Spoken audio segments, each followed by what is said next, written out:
ஆன்மீக அன்பர்கள் அனைவருக்கும் வணக்கம். உங்களை எல்லாம் இந்த ஆன்மீக சேனல் மூலியமாக சந்திக்கிறதுல நான் ரொம்பவும் சந்தோஷப்படுறேன். நாங்கள் போடுற வீடியோலாம் உங்களுக்கு பிடிச்சிருந்ததுன்னா நீங்கள் லைக் பண்ணுங்கள், ஷேர் பண்ணுங்கள், குளத்தூர் பாபா டெம்பிள் சேனல் நீங்கள் சப்ஸ்கிரைப் பண்ணுங்கள். நீங்களாம் என்னோட வரும்பொழுது இன்னும் நிறைய விஷயங்களை நாங்கள் சொல்ல கடமைப்பட்டிருக்கோம்.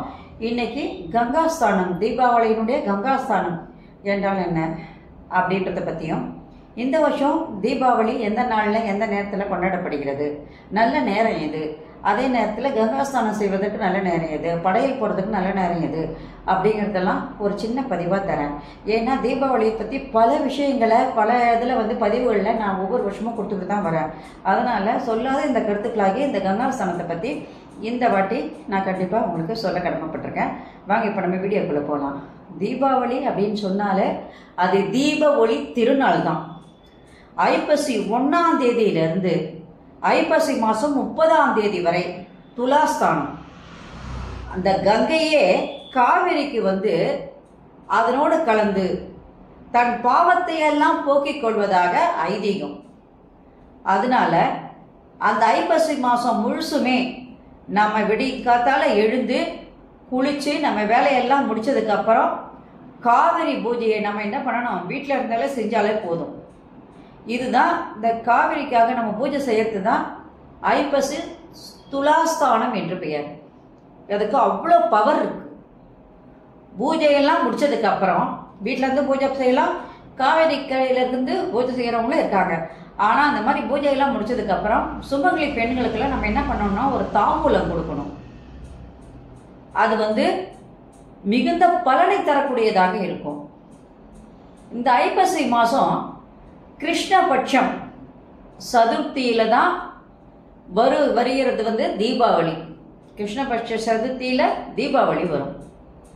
தீபம் என்றால் தீபம் ஏற்றி வழிபடுவது. பட்டாசு கொளுத்தி புது ஆடை உடைந்து நம்ம என்ன பண்றோம், இனிப்பெல்லாம் சாப்பிட்றோம், அதுதான் தீபாவளி கிடையாது.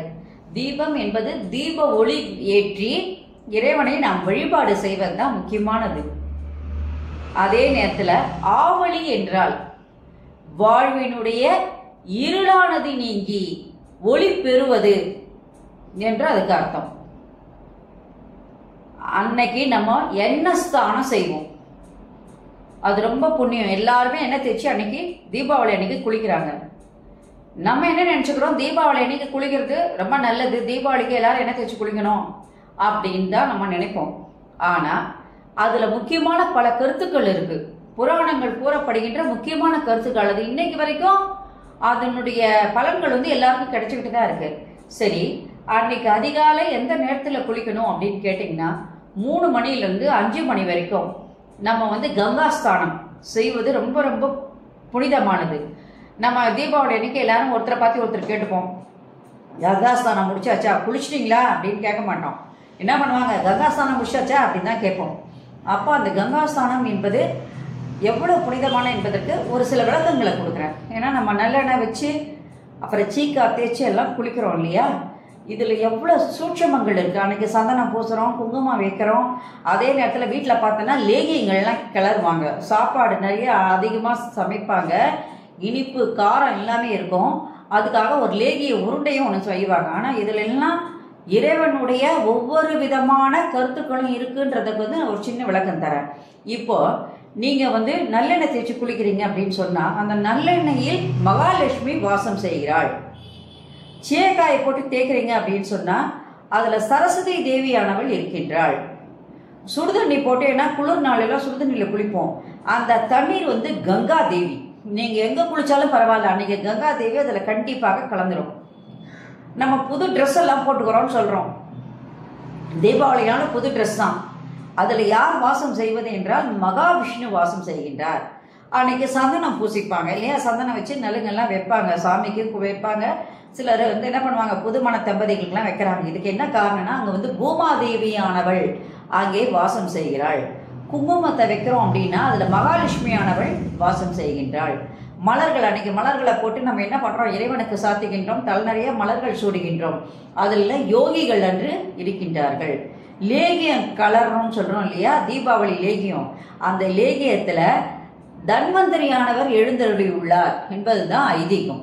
அதனால அந்த தீபாவளிக்கும் நம்ம கங்காஸ்தானம் செஞ்சுட்டு வரோம் இல்லைங்களா, எண்ணெய் தேய்ச்சி குளிக்கிறதெல்லாம் இதுக்கெல்லாம் பலவிதமான அர்த்தங்களை அந்த புராணங்கள் கூறுகிறது. தீபாவளி அன்னைக்கு கங்கா ஸ்நானம் ஆயிடுச்சா அப்படின்னு ஒருத்தர் கேட்டுக்கிறோம் இல்லையா, இதுக்கு காரணமே இதுதான்.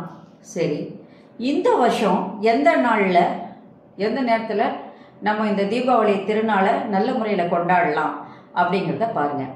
இந்த வருஷம் அக்டோபர் மாதம் 31ஆம் தேதி வியாழக்கிழமை, அதாவது ஐப்பசி மாதம் 14வது நாள் தீபாவளியானது கொண்டாடப்படுகின்றது. இதுக்கு நல்ல நேரம், காத்தால பூஜை செய்யறதுக்கு ஒரு நல்ல நேரம் வேணும் இல்லையா. காத்தால பலகாரம்லாம் படைப்போம், இட்லி, தோசை, வடை, பாயசம், அப்புறம் நம்ம செஞ்சு வச்சிருக்க இனிப்புகள்லாம் அதை வச்சு நம்ம பூஜை செய்வோம். அதுக்கு நல்ல நேரம் பார்த்தீங்கன்னா 7:30 மணிலேருந்து காத்தால 9 மணி வரைக்கும் நம்ம விளக்கேற்றி பூஜை செய்யறது ரொம்ப ரொம்ப உகந்த நேரமாக இருக்கு. சரி, மதியம் படையல் போடுவாங்க இல்லையா, எல்லாம் வடை பாயசம் எல்லாம் பண்ணி கூட்டு பொரியல் அவியல் இதெல்லாமே செய்வாங்க. அன்னைக்கு எல்லாம் செஞ்சு பூஜை பண்றவங்க மதியானம் இருக்காங்க. அந்த மாதிரி மதியானம் பூஜை செய்யறது எப்படின்னு கேட்டிங்கன்னா 12 மணியிலிருந்து 1:20 வரை, மதியம் 12 மணி முதல் 1:20 வரை படையலிட்டு வழிபாடு செய்வதற்கு உகந்த நேரமாக இருக்கிறது. சரி, இதெல்லாம் நீங்க பார்த்துட்டீங்க. அதுக்கெல்லாம் முடிஞ்சதுக்கு அப்புறம் முக்கியமா நீங்க என்ன பண்ணணும்னா, ஏதாவது ஒரு கோயிலுக்கு நம்ம அன்னைக்கு கண்டிப்பாக செல்லணும். பட்டாசு வெடிச்சிட்டோம், இனிப்பு சாப்பிட்டுட்டோம், சந்தோஷமா இருக்கிறோன்றதெல்லாம் கிடையாது. கண்டிப்பாக ஒரு கோயிலுக்கு போய் சாமியினுடைய வழிபாடு பண்ணிட்டு அங்க ஒரு நெய் தீபம் ஏற்றி நீங்க வைக்கணும். அதுதான் ரொம்ப ரொம்ப நல்லது.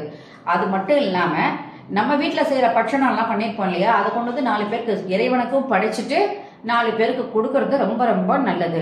நம்மளால ஆன தர்மங்களை அன்னைக்கு நம்ம என்ன பண்ணலாம், தான தர்மங்களை கண்டிப்பாக செய்யலாம். சரி, இந்த தீபாவளியை நம்ம நரகாசுரன் கிருஷ்ண பரமாத்மா அழித்த நாள் அப்படின்னு சொல்றோம்.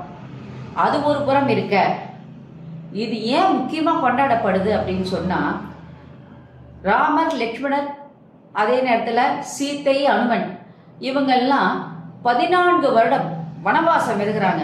வனவாசம் இருந்து மறுபடியும் அயோத்திக்கு திரும்புறாங்க. இது ஒரு ஐப்பசி மாசம். அவங்க திரும்புற நாள் ஐப்பசி மாசம்.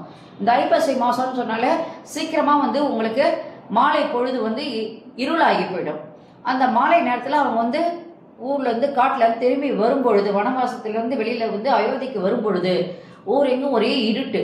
அப்பொழுது என்ன பண்றாங்கன்னா, அந்த ஊர் ஜனங்கள் எல்லாம் 5 வயசுல இருந்து 90 வயசு வரைக்கும் இருக்கிற பெரியவங்க வரைக்கும் 2 கையிலையும் விளக்குகளை ஏற்றிக்கொண்டு அதாவது ராமருடைய வருகைக்காக அங்கே காத்து கொண்டிருக்கின்றார்கள். அவருக்கு வெளிச்சம் வேணும், வெளிச்சம் இல்லாம இருட்டுல அவர் நடமாடக்கூடாது, ராமர் நடமாடக்கூடாது, வெளிச்சத்தோட அவர் நம்ம நாட்டுக்கு வரணும் அப்படின்னு சொல்லி, அயோத்திக்கு வரணும்னு சொல்லி எல்லாரும் அன்போடு 2 கையிலையும் விளக்கேற்றி வச்சு அந்த இறைவனாகிய அந்த ராமனை சீத்தையும் என்ன பண்றாங்க, வரவேற்கின்றார்கள்.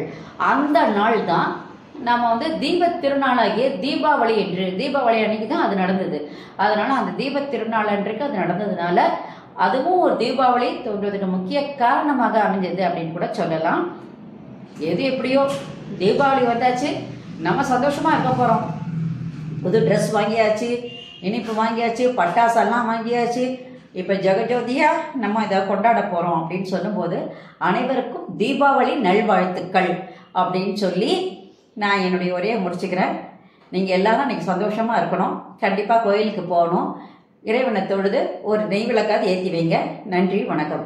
இந்த வீடியோ உங்களுக்கு பிடிச்சிருந்ததுன்னா நீங்கள் லைக் பண்ணுங்க, ஷேர் பண்ணுங்க. குளத்தூர் பாபா டெம்பிள் சேனலுக்கு நீங்கள் சப்ஸ்கிரைப் பண்ணுங்க. நீங்கள்லாம் என்னோட வரும்பொழுது இன்னும் நிறைய விஷயங்களை நான் சொல்ல கடமைப்பட்டிருக்கேன். நாளைக்கு வேறொரு பதிவோட உங்களை சந்திக்க வரேன்.